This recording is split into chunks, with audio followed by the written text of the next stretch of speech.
Full time here at BMO Field. It's Toronto FC 1, Real Salt Lake 0. One of the big talking points coming out of this one is going to be the play of Alex Bono, who comes up huge on both sides of halftime. In the first half, stoning João Plata, who looked certain to score on that little breakaway he had. Bono getting a kick save on that one. And then in the second half, Burrito Martinez kind of squirts through a deflected shot. Sits up perfectly for him, but Bono, so fast off his line, closes down the angle, surprises Martinez a bit, and makes the save to give Toronto FC a 1-0 win. A huge comeback game for him, especially after 3 weeks ago in San Jose, where Bono conceded that horrendous goal that we were all talking about for a few weeks. But now, all of Bono's critics probably fell silent here on Wednesday night, just because without him, without those saves, I'm not sure TFC gets out of here with 3 points. A big result though, and also full credit to Greg Vanney, I think. A lot of people have been giving him a little bit of shtick over the last year or two about what does Greg Vanney do to change games? How has Greg Vanney won Toronto FC a game tactically or through his substitutions or whatnot? Well, first of all, he kept Alex Bono in TFC's plans, despite maybe being tempted 3 weeks ago to pull him from after the San Jose game. Instead, he elects not to put in Quillen Roberts. The right call, I think, in the end, as proven here last night. So that's the first thing Vanney has done right over this four-game home stretch, is keep Bono in the picture and keep him the starter. Of course, TFC breaking a single-season record tonight with their 9th straight clean sheet on the season.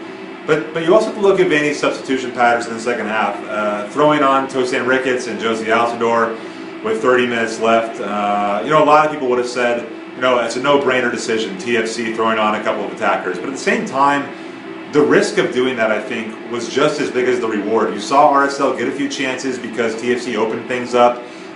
They sacrificed a midfield player to put on Ricketts to go to a 4-3-3. Vanney knew he was going to do that. And of course, Salt Lake got a few chances. At the opposite end, though, of course, the change makes an immediate impact. TFC gets the game-winning goal on Altidore and Javinko flicking onto Ricketts. So the risk, they were rewarded for the risk, and Vanney, of course, comes out looking like he's made all the right decisions in this match, in this homestand, by one, keeping Bono in the game when he could have pulled him earlier 2 weeks ago, and then also being really smart with how he's using Altidore and going out and getting Ricketts as a new element to TFC's attack.